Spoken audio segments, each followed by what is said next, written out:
Have you ever gone to the market and come back with more than just vegetables?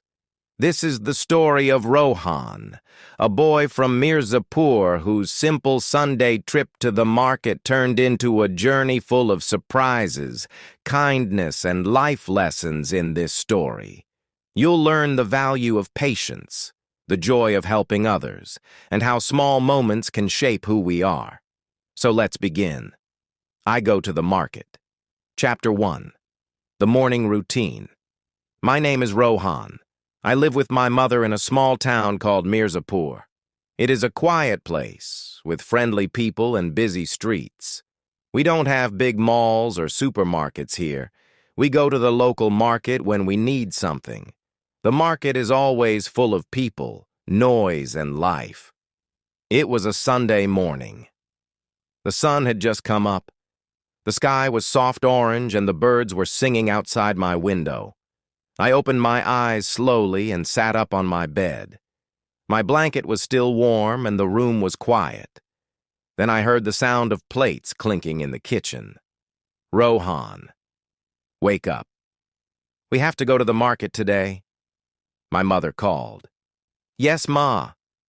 I answered, still a little sleepy. I washed my face, brushed my teeth, and changed into a clean shirt and jeans.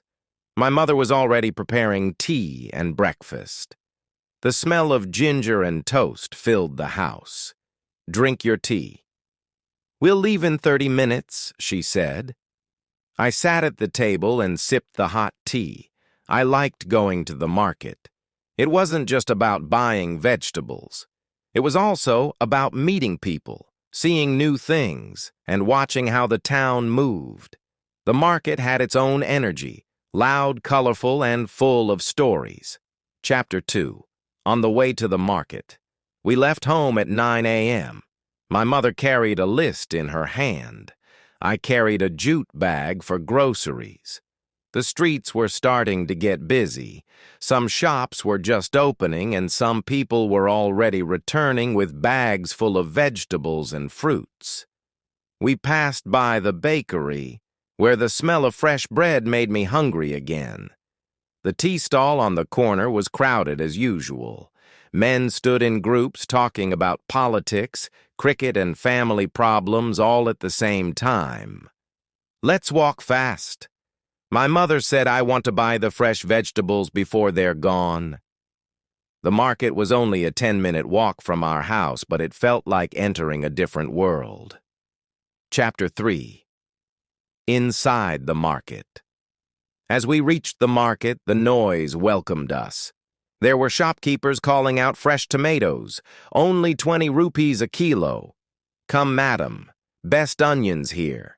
The market was full of colors, red chilies, green spinach, yellow lemons, and orange carrots. Everything looked fresh and alive, the smell of spices, vegetables, and street food mixed in the air. There were also sounds of people bargaining, laughing, and calling out to friends. We went to our usual vendor first, Ramesh uncle, the vegetable seller. Good morning, Bhabiji. He smiled. You came early today? Yes, I want the fresh ones. My mother smiled back. I watched as they picked tomatoes one by one. My job was to weigh them and put them in the bag. Rohan, make sure the tomatoes are not too soft. Ma said. I nodded carefully, choosing the firm red ones. Chapter 4. The Spice Seller. After the vegetables, we went to the spice stall. It was one of my favorite places. The air was filled with the smell of turmeric, coriander, and cumin. The shopkeeper. A short man with a wide smile greeted us. Good morning, sister. What do you need today? Half a kilo of turmeric and a quarter of red chili powder, my mother said. He began filling paper bags with the bright powders. I watched him weigh them carefully on his old-fashioned scale. You help your mother a lot, he said to me. I try, I replied with a shy smile. Helping my mother in the market made me feel responsible. I was learning not just how to shop, but how to talk, how to notice small things, and how to deal with people. Chapter 5. A stranger's help. As we moved ahead, the crowd grew. The narrow paths between stalls were packed. Suddenly, my mother stumbled. Her sandal strap had broken. Before I could help her, a woman nearby noticed and quickly gave her a stool to sit on. "Wait here. I know someone who repairs sandals nearby," the woman said. She disappeared into the crowd and returned with a thin man carrying tools. "Sit still, madam. I will fix it in 5 minutes," he said politely. He worked quietly. My mother thanked both the woman and the repairman. I was touched by their kindness. In a place so crowded and busy, it was easy to feel lost, but small acts like these reminded me that we were all connected. Chapter 6. The Fruit Seller. After fixing the sandal, we walked toward the fruit section. The bright colors of apples, bananas, oranges, and grapes caught my eye immediately. The fruit seller was a cheerful man who greeted us warmly. "Good morning, Rohan. What would you like today?" he asked. "We want apples, bananas, and grapes, please," my mother replied. He picked out the freshest fruits, carefully checking each one. "These apples are very sweet, and the bananas are ripe just for today." I helped weigh the fruits and watched as my mother handed over the money. Chapter 7. The Lost Child. Suddenly, I noticed a little girl cry near a vegetable stall. She looked scared and alone. I tugged my mother's sleeve. "Ma, that little girl is lost," I said. My mother nodded and went over to comfort the girl. "Where is your mother, dear?" she asked gently. The girl shook her head and pointed toward the busy crowd. We decided to help her find her family. We asked nearby vendors and shoppers if they had seen the girl's parents. After some time, a man came running and hugged the little girl tightly. "Thank you so much for helping," he said to us. This moment reminded me how important it is to care for others, even strangers. Chapter 8. The Sweet Shop. To celebrate, my mother bought some sweets from the shop nearby. The shop smelled of fresh sugar and spices. We shared some jalebis and samosas, sitting on a small bench. Market visits can be tiring, but they are also special. My mother said with a smile. I nodded, feeling happy. Chapter 9. Meeting Old Friends. The market was alive with people everywhere. As we moved through the busy lanes, I saw some familiar faces. One was Mr. Sharma, the teacher from my school. "Hello, Rohan," and Mrs. Mehta. He greeted us with a warm smile. "Hello, sir," I said politely. My mother and Mr. Sharma exchanged greetings and chatted about school weather and upcoming festivals. It felt good to see someone you know in the crowd. Chapter 10. The Fish Market. Next, we walked toward the fish section. The smell here was different, sharp and salty. The fish sellers were busy cleaning and weighing fish for customers. My mother picked some fresh fish for our Sunday lunch. "Fresh fish, ma'am." "Just caught this morning," a seller called out. I watched the seller skillfully cut the fish into pieces, ready to cook. Chapter 11. The Flower Stall. Near the end of the market, there was a small flower stall. Bright marigolds, jasmine, and roses were arranged in bunches. The colors were beautiful, and the fragrance filled the air. My mother bought some flowers to decorate our home. "Flowers make the house happy," she said. Chapter 12. The Street Food Corner. After all the shopping, we stopped at the street food corner. The smell of fried snacks was tempting. I chose a plate of pani puri, my favorite treat. As I ate, I noticed the happiness of the people around, eating, chatting, and enjoying the day. Chapter 13. The Journey Back. With our bags full, we started our walk home. The sun was higher now, and the market was busier. I felt tired but happy. The market was not just a place to buy things, it was a place full of life stories and lessons. Chapter 14. Reflection. At home, I helped my mother put the groceries away. I thought about the people we met and the kindness we saw. Going to the market was more than a routine. It was a journey that connected me to my town, my family, and myself. Chapter 15. An unexpected rain. Just as we were leaving the market, dark clouds started to gather. The wind picked up and a few drops of rain began to fall. "Ma, it looks like it's going to rain hard," I said. "Yes, we need to hurry," she replied. People around us hurried to close their stalls and cover their goods. We pulled out an umbrella and ran toward home, dodging puddles and laughing at the sudden shower. The rain washed the dust away and cooled the air.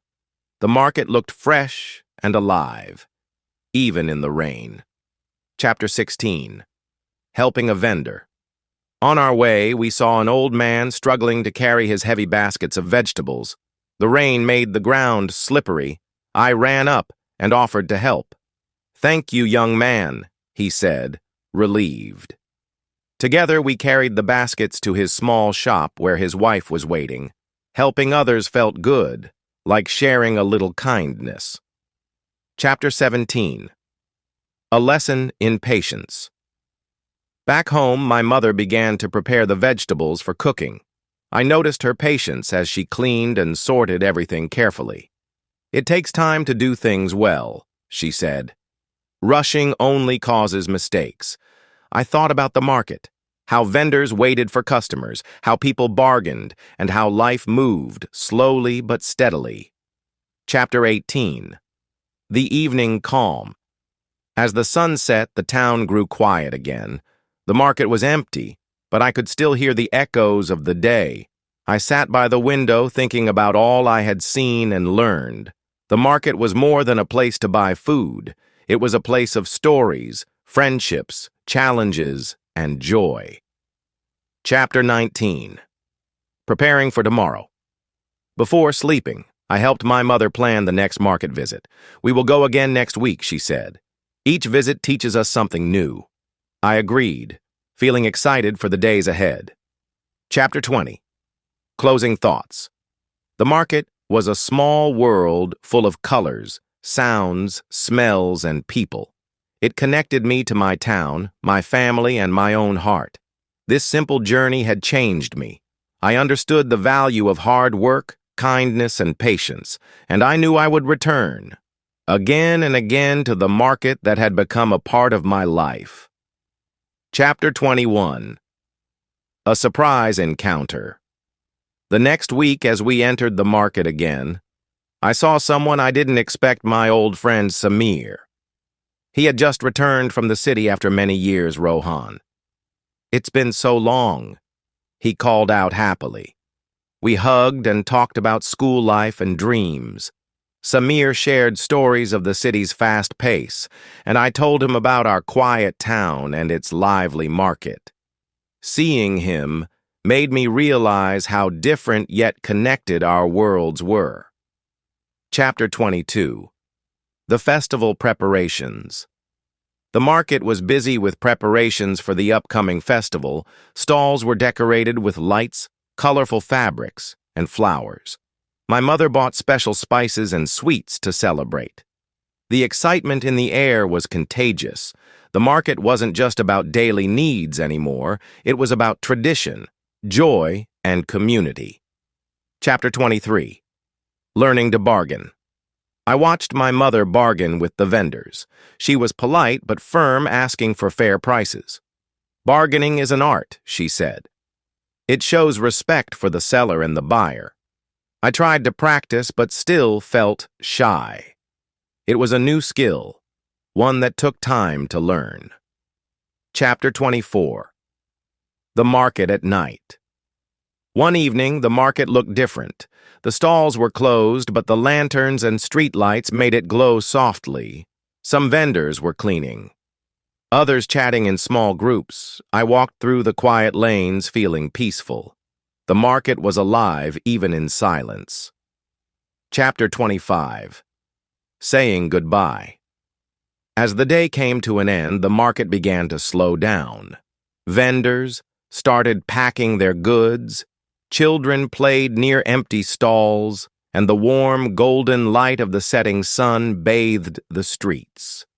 My mother and I walked slowly, carrying the last of our bags. It was time to say goodbye to the market for now. "Thank you, market," I whispered quietly, feeling a deep sense of gratitude for all the lessons, stories, and smiles it had given me. This place was more than just a spot for shopping. It was a part of our lives, our community, and my journey. Walking back home, I felt happy and proud. I was ready for whatever tomorrow would bring, knowing the market would always be there, waiting, full of life and possibilities. Thanks for listening to I Go to the Market, only on StoryTime English.